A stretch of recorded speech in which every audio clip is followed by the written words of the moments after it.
je Slovensko!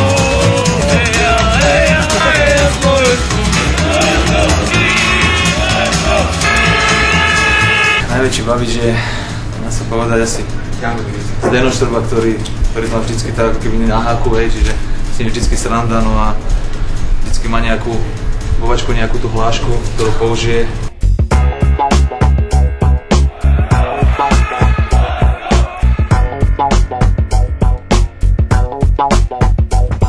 Pre nich je to náboženstvo a proste keď mužstvo doma nevyhrá, hoci len remizuje, tak proste sú oni nahnevaní a vykrikujú po hráčoch, naopak keď sa vyhrá, tak potom ich milujú a nosia na rukách. Drž sa. Najväčší leňoch, keď tu bol Ľuboš Kamenár, myslím, že on by bol asi taký. Janko Kozák tak aj pôsobí, takže možno jeho by sme mohli za takého pohodiaka leňocha.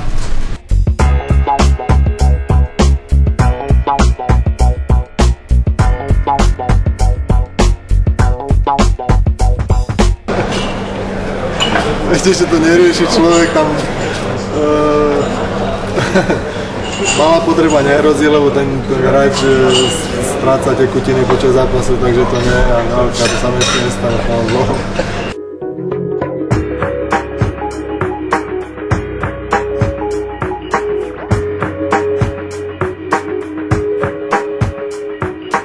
Ideme na medzištátny futbalový zápas Slovensko-Norsko.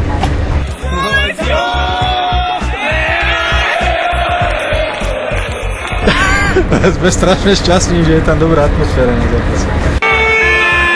Pokiaľ sa týka reprezentácie, tak je to v kľude. Ja súhlasím, tešíme sa.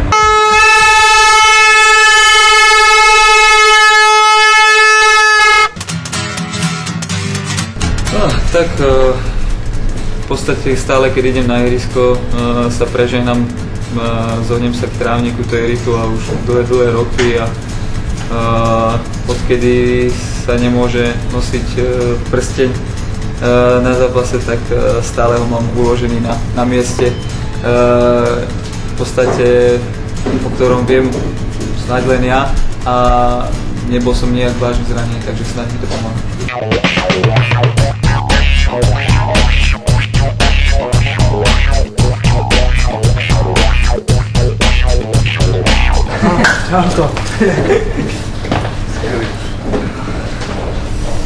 Tak ako povedal Šesti, že najväčší leňoch je Ľuboš Kamenár, takže aj najväčším žrútom by mal byť on.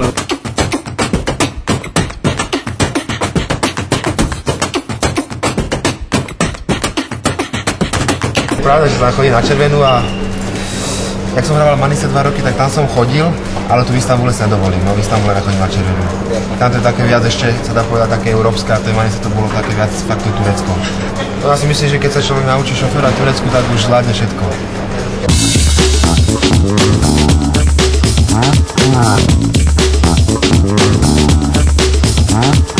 Mňa sa odjak živa hráva lepšie proti vyšším obrancom. Nemám rád, keď sú obranci malí, lebo sú vrtky, rýchli.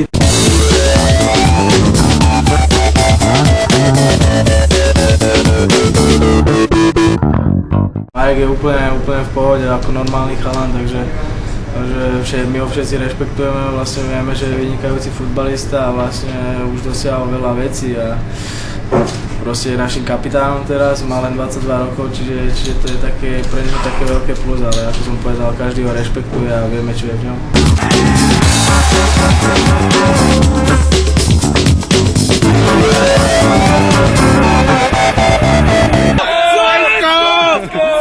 Slovensko! Nevadí, že sme prehrali! Nevadí! Slovensko! Nevadí, aj tak mám 2 promile.